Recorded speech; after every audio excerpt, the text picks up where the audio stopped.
yung tinatawag natin na Sitio Lumbaan, Barangay Buhanginan, Patikul, Sulu. Importante ito sa 11th Infantry Division dahil ito yung lugar ni na Commander Radulan Sahiron at sa kanyang mga pamilya. At sila yung isa sa pinakamalaking grupo na lumaban, no, sa gobyerno natin at kinandakan operation.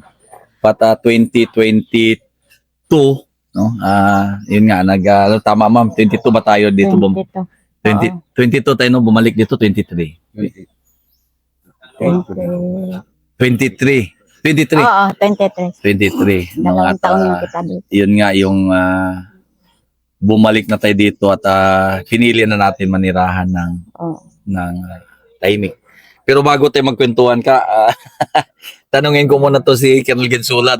Si Colonel Gensula, siya yung battalion commander, pakilala ko. Si Colonel Chris Gensula, siya yung battalion commander ng 35 IB, siya yung in charge dito sa area natin. At si Ma'am Darwina. Ma'am Darwina, ano bang apelyido? Sahiron po yan. Sahiron din, no? Darwina Sahiron. Siya yung pamangkin ni Radulan Sahiron, yung mga commander. And of course, kasama sa grupo ng mga tinatawag natin na kung sa unon minilep na naging Abu Sayyaf. Si Ka, commander or imam na ito ngayon na ano na to, sa in charge na sa masjid natin dito sa Lumbaan. Si Ka, Julpa. Ako naman ang assistant division commander.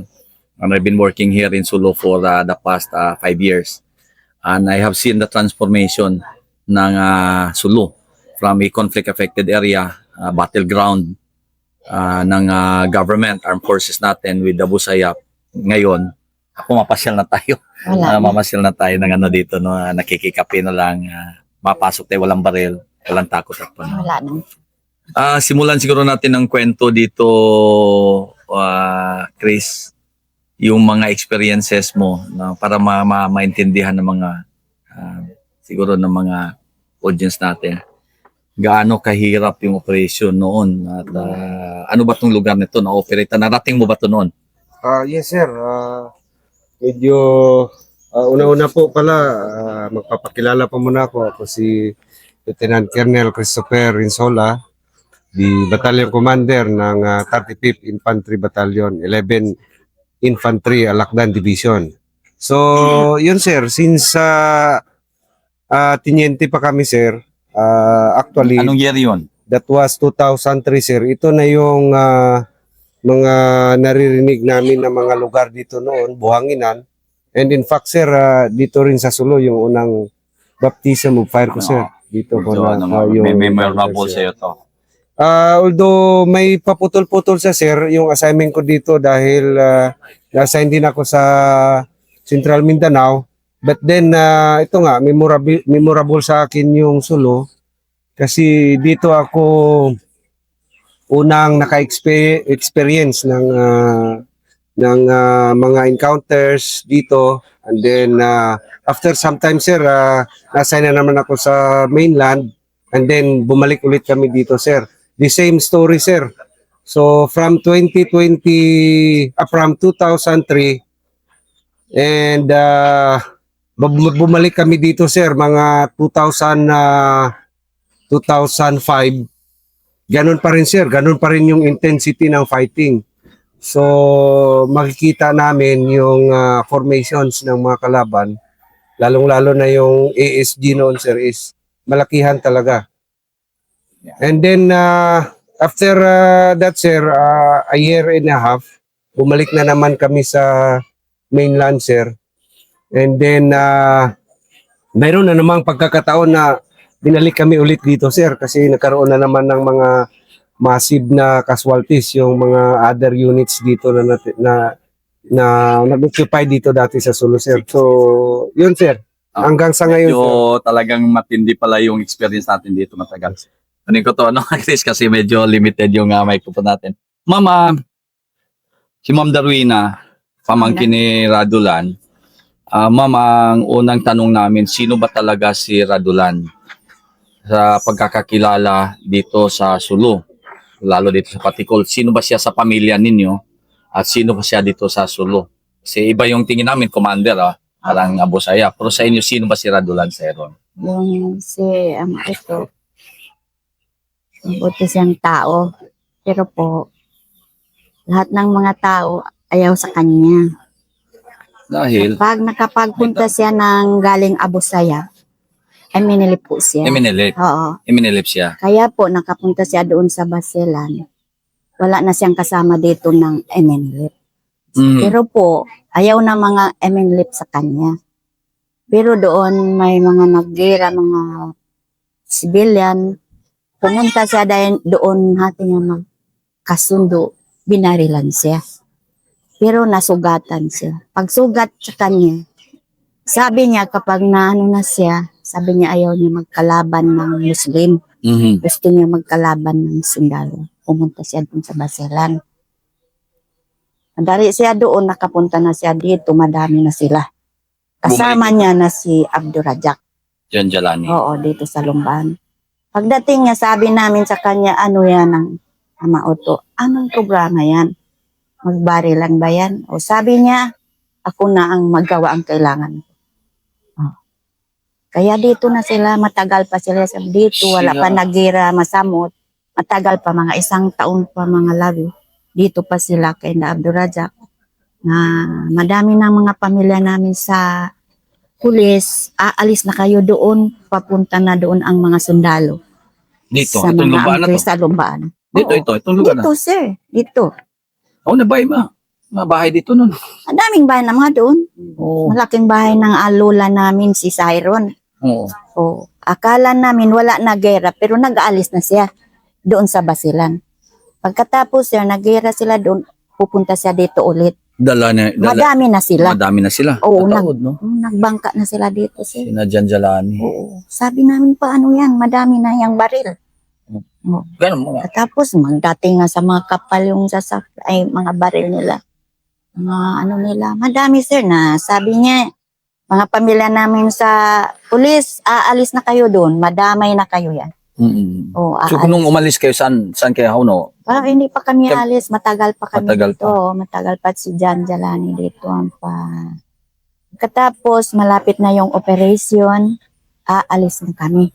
Punta na kami sa Lati, Danag, doon na kami. Sabi ng mga pulis, kagabi lang na pupunta na yung sundalo, aalis na kayo. Malis na po na kami. Nandun na kami sa Solo. Anong sabi ng mga tao doon? Nandiyan na ang mga Abu Sayyaf. Lalabas na sila. Oh, bakit na yan? Abu Sayyaf yan. Takot na po kami sir. Sila dito pa lang. Nandun na kami. Mga 3 araw kami sa Lati. Sabi sa amin na alis na sila dito sa Lumbaan sir. Wala sila nakapag-gera rito. Wala hindi na Wala, pag-gira wala. dito. Pag alis na dito sir, binarilan nila yung marang. Muntik nila madaog doon. Habis ng tapos ng mga sundalo doon. No. Oo. Katapos doon na sila. Aalis na sila. Paano nang supportan namin? Kami ganap na kami saan kami makapalabas ng pagkain sa kanila. Oo. Pero mawa naman kami. Kahit na sila Abu Sayyaf, support kami. At magdala kami pagkain sa kanila. Doon na sila sa tanong. Sabi nila, aalis kami dito sa Patikol o saan na kayo? Punta na kami sa Talipaw. Nandun na kami kay Dr. Abu. Doktor. Oo. O sige na, aalis na kayo para masaya na kami. Wala na kayo dito. Nagpunta na sila doon. Wala na dito sila. Tapos, nandito pa mga pamilya niya, mga iba. Muntik na nabaril ng mga sundalo, yung mga pinsan niya, mga babae dito, namatay na lang. Pagpatay lang doon, nagpunta siya ulit. Paano po yan? Paano alis ako? Papatayin yung pamilya ko ng mga sundalo. Pero lang ko na. Asawa nila, Abu Sayyaf. Tutok na. Namatay na yung pinsan niya. Sabi niya sa amin, aalis na kayo doon. Pumunta na ako, mag-dira na ako doon sa Patikol. Pagpunta ko, sir, sinabihan ko na sir, nag-orpak siya. Paano kaya yan? Ano yung problema mo? Sabi niya, pupunta ako sa Patikol, mag-dira ako doon. Pero pinatay ng sundalo yung pinsan ko, babae. Babae. Lalapay. Sabi ko, may guilt ka mo to, pero nandiyan ang pamilya mo. Madami pa doon. paano na kami paghanap buhay sa lugar natin, magbaril ka doon. Putok. Sabi niya sa akin, oh, hindi ko yan kailangan. Ama, tumawa ka sa amin. Pero na, madami akong anak. Walang pagkain namin, magpunta kami sa ibang lugar. Walang paghanap buhay. Kasi ano, tumigil niya siya, sir. Sabi niya sa akin, oh, mag-asawahin ng kapatid ni si Esmin. Ganap na ako ng kapatid mo lang na si Esmin. Pwede mo hanapan ng babae. Yun na nga, nagpaasawa na si Huway na siya nakatali ang gera. Kailangan. Ako sige, mabuti pa. Sinabi ko sa kanya, anak niya, si Esmin. Ganap na ako babae. Sabi niya, mabuti pa, mag-asawa na yung kapatid mo, pero matanda. Sige, maghanap na akong babae. Maghanap na ako diyan sa Umulkura yung babae. Sige. Tapos kasama, Hindi pa yan sila. Hindi. Salamat. hindi pa? Sila sasama yan. Oo. Pero nung medyo na kailan parang ang isang namin na parang yung grupo ni Karadulan, kailan siya parang nag-decide na manahimik. Nilip. Oh, dito manahimik na tayo. Tama na yung anong naging noon, naging kwento ba? Bakit siya nag-decide na yung grupo talaga manahimik na dito na, balik na tayo sa lumbaan? Oo, hindi namin alam.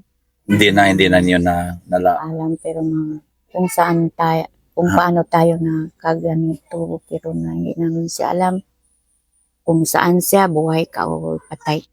Pero naman, kami na to ang naggawa, kailangan namin po na dito sa lugar. O, sinabi namin sa Vice Mayor, pero may mga iba na nagpunta sa lumbaan, hindi tunay sa lumbaan. Nandiyan sa yan, alam mo yun. Oo. Pero po, sinabi si Vice Full House, maghanap ako kung paano ang magawa natin. O nagpunta na siya sa ibang lugar, lalo na sa gobernador. Pagkabalik niya, sige na lang nga po, na kayo. Bukas lang nga, pupunta na kayo lang nga. Ihatid na kayo sa lumban. Sabi ko ay huwag na maghatid. Kami na lang ang Kaya na Oo.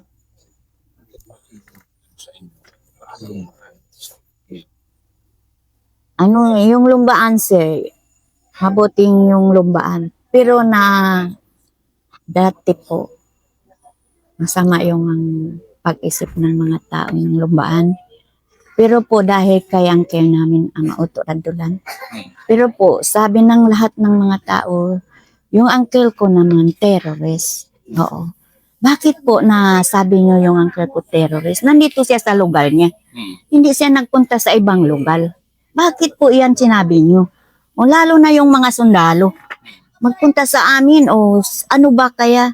Uncle ka, kasin ka si Radulan, kasin ko. Kayo ba ang mag-support? Hindi kami makasupport pero madami sila.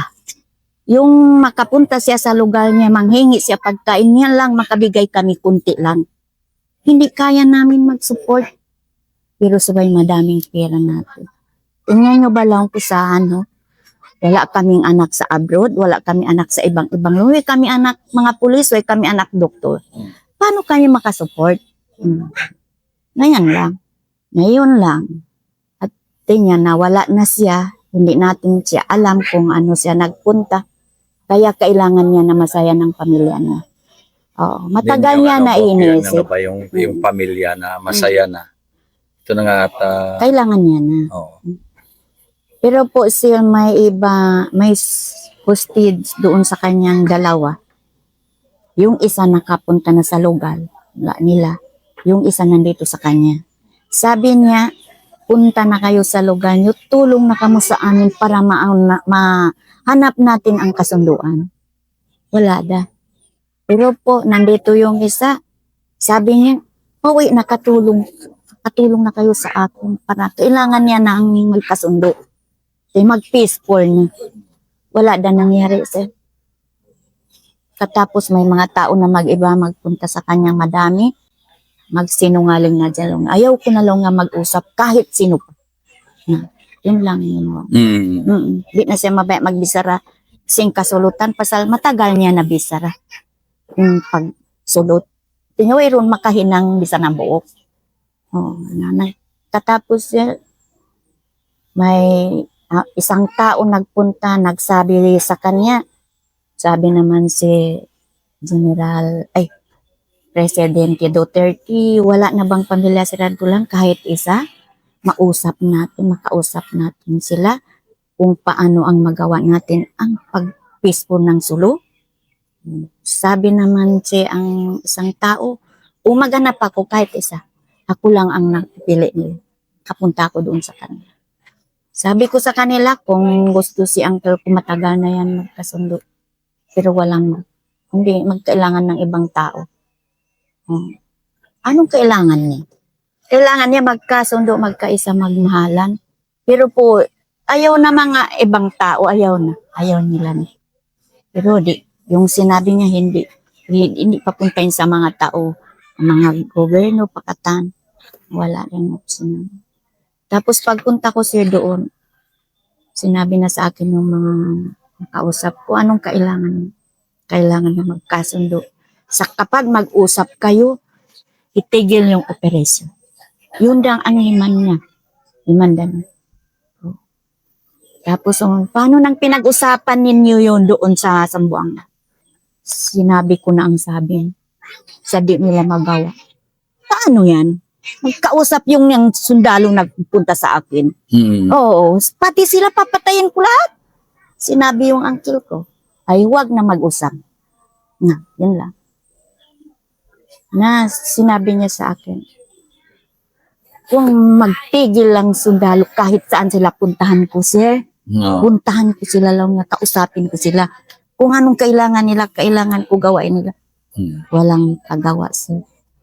Kahit na ngayon na peaceful na tayo, hindi natin siya alam kung saan siya. Buhay ka siya, patay ka siya. Pero po, sir, wala namin siya nakita na matay. Wala.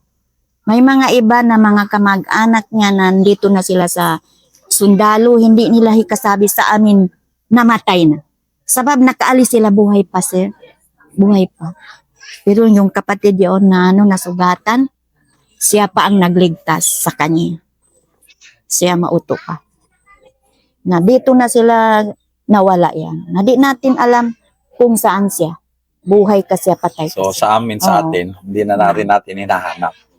Kasi ang parang ang napag-usapan natin na mas importante sa atin yung katahimikan, yung peace.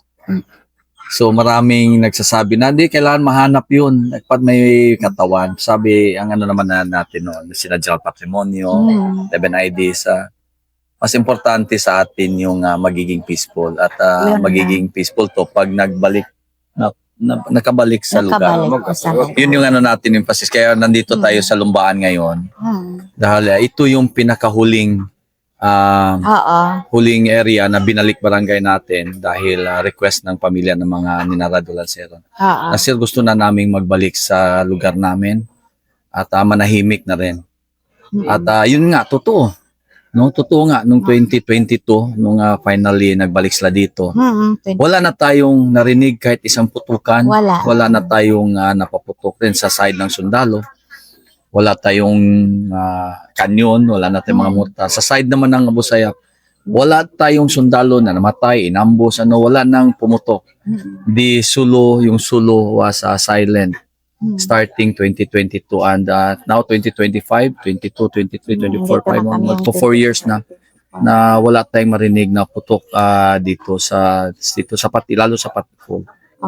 At very thankful, very thankful tayo sa yung mga pamilya ni Radulan Seron that they have honored, they have chosen maging peaceful at makapamuhay. Sabi nga ni Ma'am Darina isa, sir, pagdating namin dito, wala yung ma-harvest na niyog kasi wala nang tao dito po. Ilang taon ba kayo umalis? Mga ilang years? Tagal naman, sir. Kaya umabot. Mga maliit. Asawa na doon sa Umabot yan ng 10 years, sobra. Sobra pa. Sobra. Mga 20 years sila. So, dito so yun mo parang natin no, sa ating mga viewers siguro. Minsan nga pag nawala ka sa bahay mo ng 1 linggo, 1 buwan, o nagpunta ka sa abroad ng 6 months, napakatagal yun. Namimiss mo talaga yung lugar mo. Oo. Gusto mo na umuwi. Dahil yun, nandun ka lumaki. Amen. Sina Ma'am Darwin, itong mga pamilya nila, 20 years na hindi makabalik dito. Hindi kayo makapunta, sir. Pero pagpunta namin, may mga sundalo dito. Nandyan ang pamilya si Radulan. Oo. Magdala ng bigas, magdala Oo, ng isda. mapagdudahan ba? Mapagdudahan sila. Kami, sir. Ano naman ang kahirap ang buhay? May sobra-sobra sir ang Sige, hirap kwento namin. mo. Ma'am. Ano yun? Yung hirap namin, pati kami nandoon na sa higad, papuntahan kami ng mga sundalo. Natakot na kami, sir. Pero kayo ang suporta, hindi kami makasupport ng madaming pagkain, kunti lang. Minsan lang. Kapag lumabas yan na doon, makabigay kami kunti. Hindi namin masuporta, madami sila. Mga ibuhan sila, sir. 1,000 Libo? yung taod nila. Uno, si? Yung Abu Sayyaf dati po, Dati, dami ma'am. sila. Di sabi mo. Sige nga, ikwento mo. Saan? Malakas sila. Yung kalakasan. Malakas Madami sila. yan, yung mga- Madami sila. Yung Tubok puno daw. Ma'am, kung ito, gaano punong-puno ba to mga ano sila, may mga tent, saan sila natutulog dito? dito lang. Lahat. Pusto-pusto na sila ba kanya? Oo. Ayun. Di sila magbahay-bahay. Pusto-pusto ba ang mga... Dito, sa palibot natin. Dito na lang sa taas yan. Dami sila. Ito yung sentro talaga ng kumbaga dito talaga ang pinaka sanctuaryo ng Abu Sayyaf. O dito lang. Hindi sa Lumbaan Lumbaan. talaga. Oo.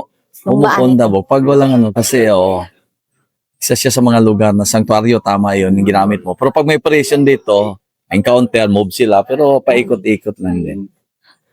Ang pagkain naman, yung mga bata, paano pag-aaral ng mga bata? May Wala na. nahinto. Pero nandun na kami sa pati kami doon hindi na kayo makapara, natakot na kami. Nandyan lang ang mga sundalo, naghanap ng pamilya. Sino yung mga kayo pa na? Kayo yun.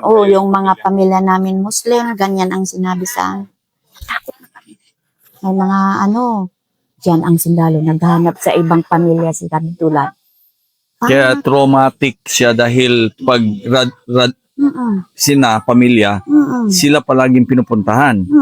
At kung ikaw, imagine mo man daily or every other day or weekly ka pinupuntahan, hindi mo alam iba-ibang sundalo, may army, may marines, may kung sino-sino. Lahat. At mahirap, parang interrogation. Mahirap na Eh, sila natin. Bayani nyo, hero nyo si Uncle. Mm. Bayani nyo ba dito sa Lumbaan? Oo. Siya ang Bakit nyo siya bayani? mabuti siyang tao. Magpunta yung mga tao sa kanya, mag-usap-usap. Hindi siya mabuti siya mag-usap naman.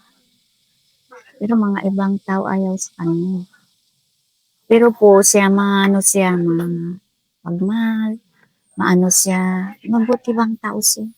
Kaya bayanin namin siya. Pero, ma'am, meron bang kakataon na naisip din niya na dahil ganun kalaki yung grupo niya, yun na rin yung nakakagawa ng gulo sa Sulu?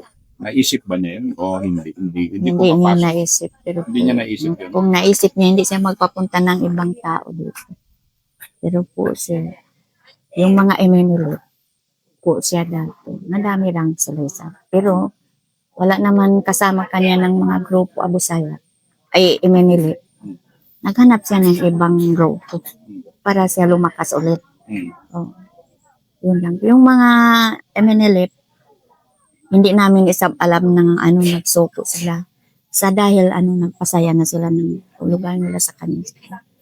Kapag nandito pa siya, maggera siya dito po pati yung mga Emmanuel, ayaw na sa kanya. Kaya maalis na siya dito, punta siya sa Basilan. Mga siya ng marami siya. Dito wala pang Abu Sayyaf, mag-isa lang siya. Mag-isa lang siya. Mga Basilan lahat. Hirap kasi parang to convince them na balik na tayo sa lugar niyo. I mean, medyo matagal, mahirap kumbinsihin no na okay na, balik na tayo parang ito asya no. Medyo kinausap sila din mayroon sila mga sir ano mangyari sa amin doon. Samahan namin sundalo. Unang sumama dito yung SF din, 6SF, sina Colonel Leminio. At yun nga, yung pati pagtatayo ng bahay, pag ano dito, tulong. Do, tumira din dito sina ng mga SF, no? Meron tayong sumama na SF dito. Oo, mayroon. Mga 10 na sila. Oo. Dito lang ha, dito nga. Dito sila tutulog. Dito Maginan sila CR. CR, gumawa ng CR. Dito Yun. sila magtulog, sir. Oo. Kaya sinamahan talaga, yun yung na-appreciate rin natin Yung na yung mga- sundalo. Sa kayo- Nag-December dito sila. Dito rin. Nag-program sila Program sa mga din. bata. Nag-ano sila naman. Masaya kami dito. May mga TV, dinadala nila dito. Yung mga film showing. Saya na kami. Subok yung imagine no, ang sa akin no, yung parang yung dating magkalaban, sama-samang nagsiselebrate na gano, ang after Ramadan, Christmas. So it's not about but di celebrate natin yung naging peaceful. Na dati puro tayo takbo-takbo, gira-gira, ngayon wala na. Kahit kaya buhay pa siya, hindi niya na kaya ang katawan niya, matanda na siya. Mabuti magpasaya na kayo sa pamilya niya. Dahil maalam niya, masaya na tayo, masaya ng pamilya niya. Hindi na siya magalit. Pag hindi niya na kaya magbaril, kapag buhay pa siya, paningin niya, nandyan ng pamilya niya, masaya. Yun na yun. Ang isang ko natin dito, yung mga project. Gusto ko rin i-emphasize dito, Chris, yung project na nung binalik ng gobyerno, sinuportahan. Like for example, galing sa highway papunta dito, may ilang kilometro ba yan? Mayroon tayong galing sa baba, more than 2 kilometers. Yes, sir. More than 2, mga 3 kilometers. Pero talagang inaksyonan ng gobyerno yung sinemento. Ano pa ba mga project natin ka? May tubig, o mayroon tayong Yung maliit pa yung hose. Tubig, na. Yung mga Itong, project, kailangan daanan ng na mga... ano pa ba yung mga project natin? Kailangan nila mga... Sir, yung madras. Madrasa, pupuntahan natin yon. Ma'am, tingnan natin, puntahan natin. Kailangan ikutin nila mga yung- school pasil. Oo. Mamalayo lang nga paglakaran na Oo.